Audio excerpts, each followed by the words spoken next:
Amén. Gloria al Señor. Aleluya. Vaya conmigo rápidamente. Libro de Primera de Samuel. Aleluya. Gloria al Señor. Primera de Samuel, capítulo 1, a la altura del verso 19. Primera de Samuel, capítulo 1, a la altura del versículo 19. Gloria al Señor.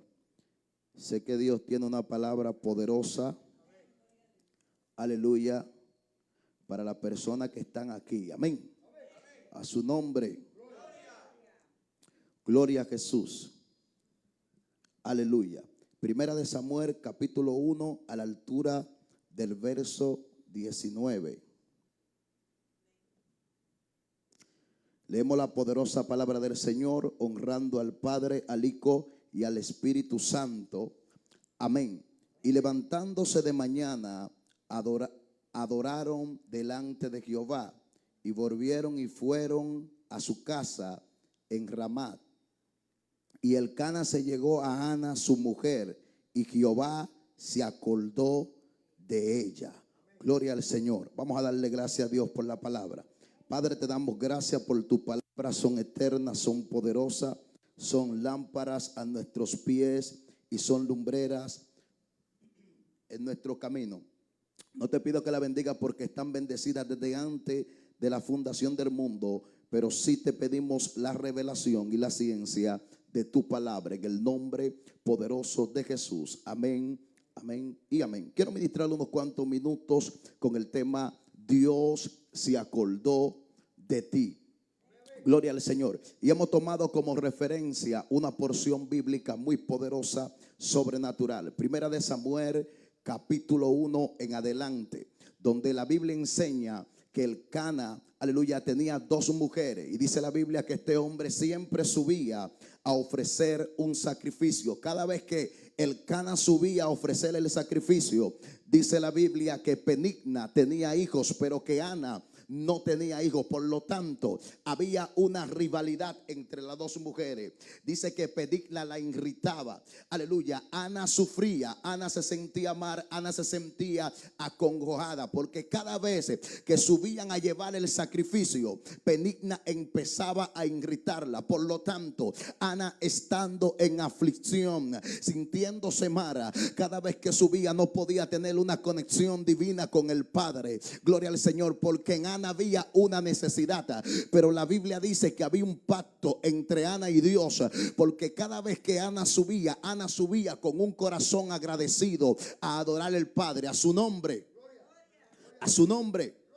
Por lo tanto, Ana, estando triste, estando en aflicción, la Biblia dice que Elcana se acerca a ella y empieza a hablar con Ana y le dice: mujer, ¿pero qué te pasa? ¿Acaso no soy yo mejor que 10 hijos que Dios te pueda dar? Pero en Ana había una necesidad, y es que hay momentos que nosotros, aunque vengamos a la iglesia, aunque adoremos a Dios, hay necesidad dentro de nosotros. Hay momentos que estamos como Ana. Ana subía al templo, Ana iba al sacrificio, pero en Ana había, aleluya, un vacío grande. En Ana había una necesidad. Por eso Ana, aleluya, cuando sube, aleluya, a la consagración y al sacrificio, Ana cambia el método de adoración, porque como en Ana había una necesidad, ella tenía, aleluya, que buscar a Dios para que Dios fluyera en su vida. Cuando subieron, Ana lo que hizo fue que empezó a adorar y derramó su arma.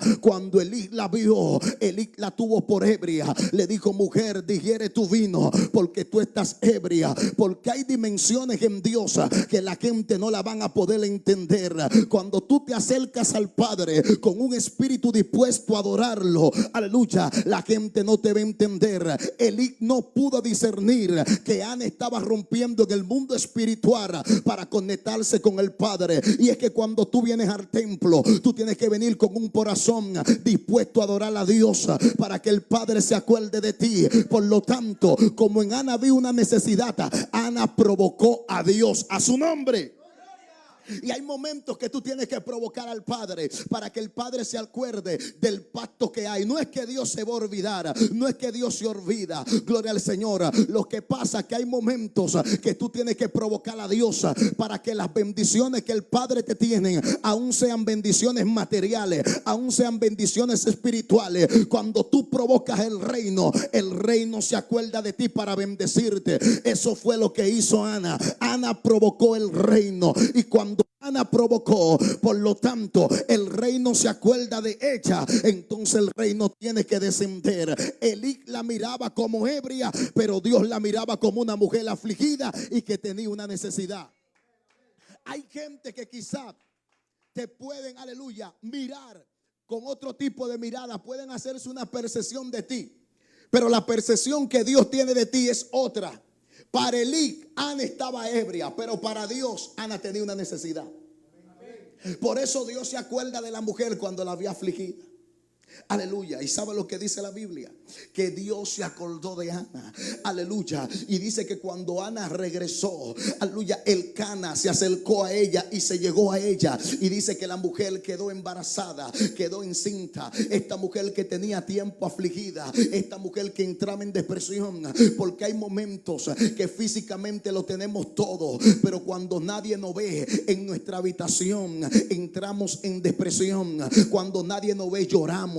Cuando nadie nos ve, nos entristecemos. Así estaba Ana. Ana subía al templo, la gente la veía bien, pero cuando, aleluya, cuando ella llegaba a su casa, estaba triste, estaba en angustia, aleluya, se sentía amarga. Pero cuando la bendición llegó, todo cambió. Porque cuando las bendiciones del Padre llegan, las añadiduras de Dios no traen, aleluya, tristeza, sino que traen bendición. Y en esta mañana hay ministerio, hay personas que Dios me dice que se acordó de ellos. Dios marcará otra historia en tu vida. Levanta la mano si tú crees esta palabra. Dios marcará una nueva temporada para ti. Quizás tuviste una temporada de derrota, quizás tuviste una temporada difícil, pero esta temporada va a cambiar, porque Dios trae una nueva temporada para ti. Dios va a activar un nuevo cambio para tu vida. Aleluya, todo no está perdido. Urramashanda, todo no va a quedar en tristeza, todo no va a quedar en derrota. Tu vida no será de escasez. Quizá, aleluya, quizá tú vienes de una generación, quizá tú vienes de una descendencia, aleluya, que fue de maldición, que fue de crisis, que fue de batalla. Pero, aleluya, pero cuando Dios se acuerda de ti, todo empieza a cambiar. Si no, pregúntale a Melquibosé, aleluya, segundo libro de Samuel, capítulo 9 en adelante. Gloria al Señor. La Biblia dice que después que su abuelo Saúl viera muerto, su padre Jonatán también estaba muerto. Dice la Biblia que David se puso de pie y preguntó: ¿queda alguien? David se acordó y preguntó: ¿queda alguien a quien yo haga misericordia de la casa de Saúl? Escuche esto: Melquibosé estaba en lo de Vara. ¿Qué quiere decir de Vara? Quiere decir tierra seca, aleluya, tierra sin pasto. Gloria al Señor. Tierra en batalla, tierra en desierto, donde no hay nada. Allí estaba Melquibosé, estaba siendo olvidado. Nadie se acordaba de él. Un muchacho que en tiempo de guerra lo dejaron caer y quedó lisiado de los pies. Hay momentos que estamos lisiados espiritualmente y necesitamos que Dios se acuerde de nosotros. Pero Dios se acordó, aleluya, de Melquibosé y puso en el espíritu de David, gloria al Señor, que mandara a buscar a este muchacho. Y David preguntó: ¿no queda alguien a quien yo haga misericordia? Dice la Biblia que buscaron a Siba, y Siba dijo: todavía queda uno, aleluya, que está en lo de Bar, en la tierra olvidada, donde nadie se acuerda de él. David dijo: corre, búscamelo, porque cuando tú te encuentres triste, angustiado, vacío, seco, Dios te va a mandar a buscar. Aquí hay gente que pasaron procesos difíciles. A su nombre, dale un aplauso al Señor. Aquí hay personas que pasaron momentos difíciles, que quizás están como Melquibosé, pero Dios lo mandó a buscar. Y cuando Dios te manda a buscar, la puerta que Dios abre nadie la puede cerrar. Hello, alguien tiene que agarrar esta palabra. Te estoy diciendo que las puertas que el Padre abre, nadie las cierra. Aleluya. Quizá para muchas personas Merquibosé iba a quedar en esa tierra olvidada, pero en el corazón de Dios había una marca para ese muchacho. Aleluya, para un muchacho olvidado. Usted sabe que en el tiempo antiguo la gente que tenían defectos físicos no podían ni siquiera entrar al templo. Pero cuando David lo manda a buscar, David dice: yo necesito que este muchacho se siente conmigo a la mesa. Porque cuando Dios te manda a buscar, aleluya, Dios no te va a dejar en el olvido. Tú te vas a sentar en la casa del Padre, en la mesa. Oiga qué honra, aleluya. Aparte de que le dijo a Siba, aleluya, atiende las tierras, y toda la tierra que era de su padre y de su abuelo yo se la voy a devolver. Pero también le dijo: él va a comer conmigo todos los días mientras tenga vida. Porque cuando Dios se acuerda de ti, cuando Dios hace memoria de ti, Dios no te va a dejar en el pasado ni te va a dejar olvidado. A su nombre. Dios se acordó de este muchacho y lo mandó a buscar. Aleluya. Dice que cuando este muchacho llegó, todo empezó a cambiar en su vida. Ahora yo te pregunto en esta mañanita, ¿qué tiempo has estado viviendo? Un tiempo, aleluya, de escasez, de crisis, quizá crisis espiritual, quizá crisis física. ¿Qué tiempo has estado viviendo? Gloria a Jesús. Aleluya. Hay gente que dicen, aleluya, Dios se olvidó de mí. Sí, muchas veces lo decimos. Cuando llega a nuestra casa el desánimo, cuando llega la tristeza, cuando las cosas que no queremos que golpeen nuestra vida nos golpean, cuando los vientos se levantan en nuestra contra, cuando los espíritus inmundos se levantan en nuestra contra, decimos: Dios se olvidó de mí. Aleluya. Cuando viene el desorden a nuestra vida, decimos: Dios se olvidó de mí. No es que Dios se olvida de ti, lo que pasa es que hay cosas que Dios tiene que permitirlas para capacitarte. Gloria a Jesús. Dios no puede enviarte si antes no te capacita. A su nombre. A su nombre. Imagínese usted todo lo que este muchacho tuvo que pasar en lo de Bar. Aleluya. Quizá los insultos, quizá la gente que se burlaba de él, quizá las personas que le decían: wow, tú vienes de una buena familia, pero mírate ahora cómo tú estás. Porque hay gente que quizá al principio lo tuvieron todo, pero luego lo perdieron. Y cuando ven que lo pierden todo, entonces viene la tristeza y lo visita. Viene la depresión y lo visita. Viene la ansiedad y lo visita. Imagínese este muchacho.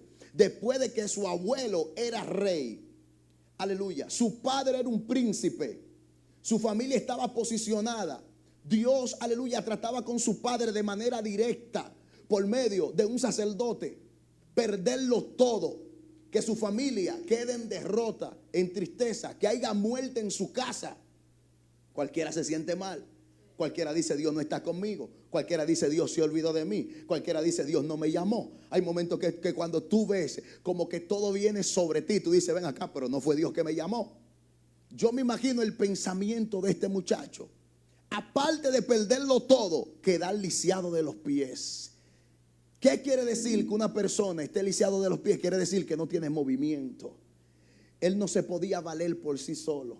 Habían cosas que él, teniendo la necesidad, no podía llegar a obtenerla. Tenía que valerse por otro. Y hay momentos que estamos así, que estamos inválidos espiritualmente y necesitamos que otro nos mueva a nuestro lugar profético. Gloria a Jesús. Pero cuando, ¿sabe lo que me gusta de Dios? Que cuando estamos inválidos espiritualmente, Dios siempre va a usar a alguien para que nos lleve a nuestro destino profético. Quizá él no se podía mover, pero Dios utilizó a David para que lo moviera. Aleluya. Imagínese usted, aleluya, de lo de Bar ahora a Jerusalén. Oiga qué cambio. De lo de Bar, de tierra de maldición, tierra seca, tierra de escasez, a tierra de sacrificio, tierra de bendición. Porque Jerusalén era una capital. Aleluya. Y donde él se movió fue a la misma tierra del rey. Y hay gente que Dios los sacará de la tierra de angustia, de la tierra de escasez, de la tierra de miseria, para meterlo a Jerusalén, la ciudad de adoración. Dale un aplauso al Señor y ponte de pie en esta mañana. Aleluya.